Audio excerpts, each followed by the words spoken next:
in John. In the beginning was the Word.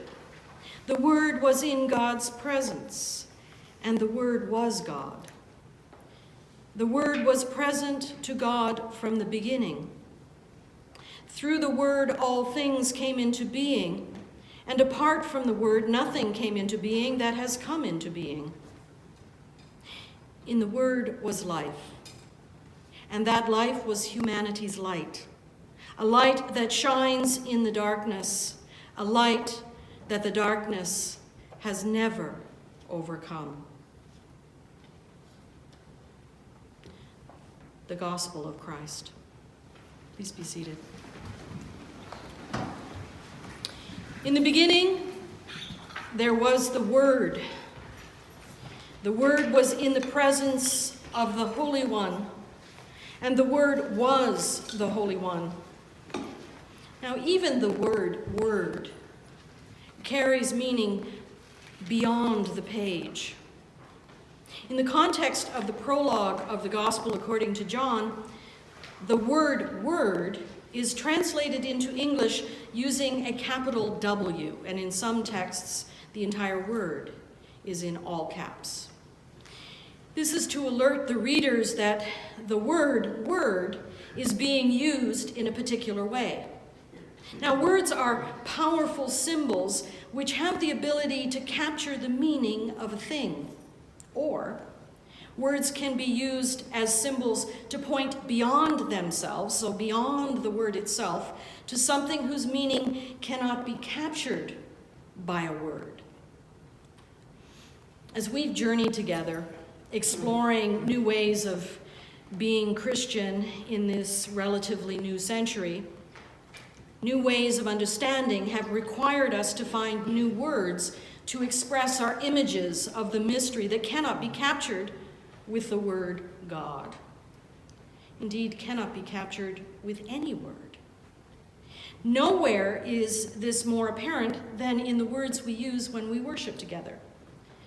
And nowhere is the task of finding words to express the inexpressibility more challenging than in choosing the hymns that we sing together. Now, we love to sing together in this place, and we all know that music moves us in ways that opens us to the mystery in which we live and move and have our being in ways that words without music cannot. And so the hymns that we sing together are really important to us. And sadly, some of our old favorite hymns simply fail to express the freedom that we have begun to discover in the love that is God. But the tunes, those tunes, those beloved tunes, they continue to move us. In fact, when we played that Faxed tune, I went back to Belfast in my head. That's I vow to thee my country, which in the UK everybody sings on Remembrance Day. And in school we had to learn that because there was a rumor that there was a member of the royal family coming. And I'd forgotten that till I was sitting there in those first few chords. There I was, right back in Belfast. Now, those tunes we love. And fortunately, we have been blessed with a multitude of new words to sing to those beloved tunes. And sometimes those new words work well, and sometimes not so well. If you're here on a Wednesday night, you'd see us struggling with some of those new words sometimes, and we reject many of them because they simply are unsingable, or the words just sound trite compared to the old words that are in our bones. Well, sometimes it's difficult to select what we are going to sing together, but nowhere is that more apparent than during the Christmas season. The words to most Christmas carols have been married to tunes in ways that no one shall put asunder. Now take Silent Night, for example. Christmas Eve just isn't Christmas Eve unless we sing Silent Night. And in this place, we do it in a particular way. As soon as we hear those first few notes, memories come to light. as the familiar words come into our head. We don't need to look at it, whether, as we do it in both German and English here, whether we're singing it in German or whether we're singing it in English, we don't need to look at the words. So I don't know why we have those candles, right? They're not to help us see because we turn out all the lights. And there have been some splendid new words that have been written for Silent Night, which expand our images beyond that brown young virgin, mother and child, to capture the cosmic nature of the incarnation. Now I'll spare you my singing voice, but there's a first verse that I love to this new Silent Night. It says, "Silent night, holy night, all is calm, all is bright.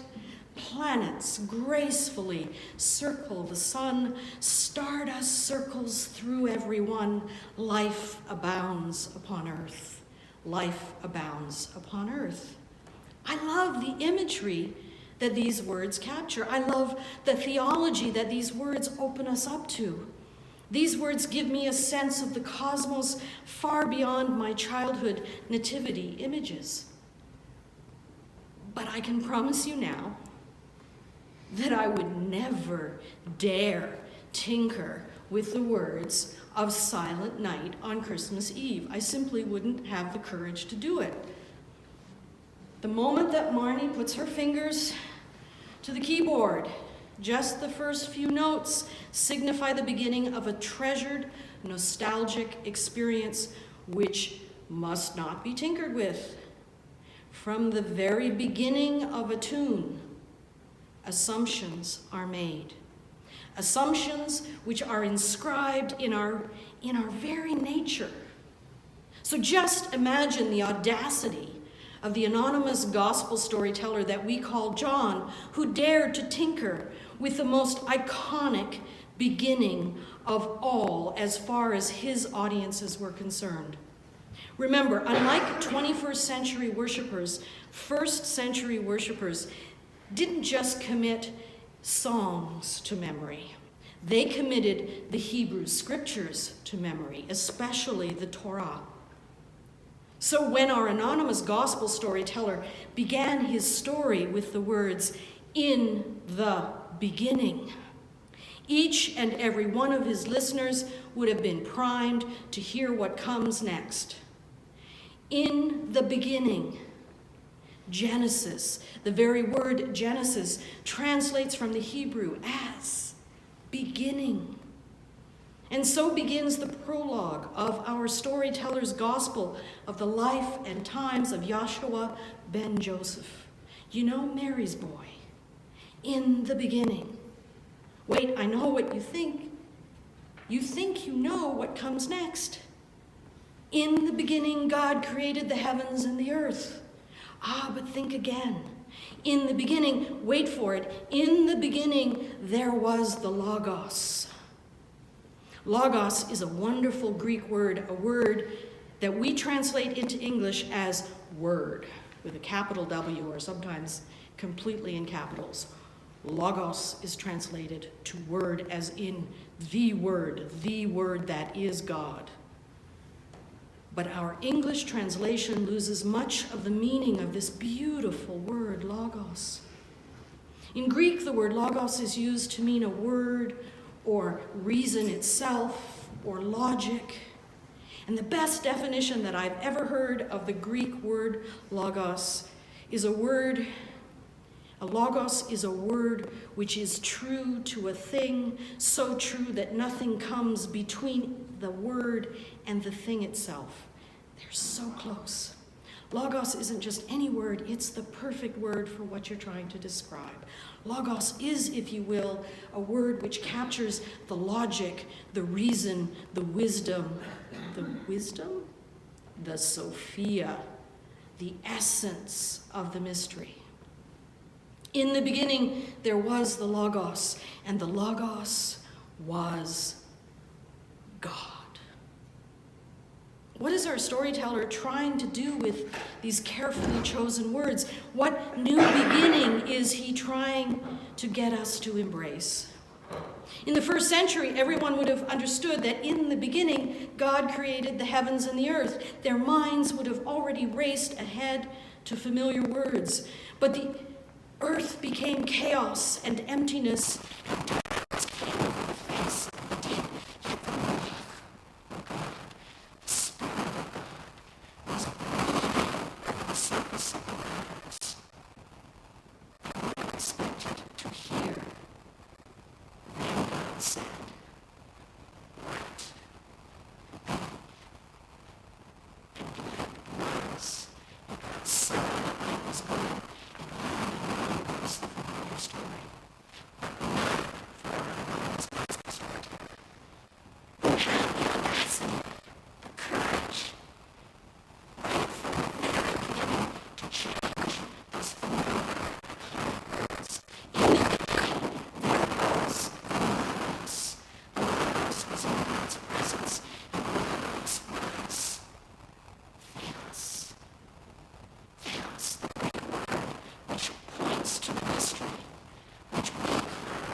Come into being.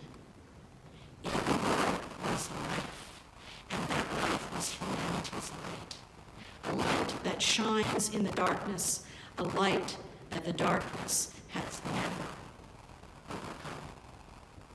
On this new day, in this new year, in this new decade, in this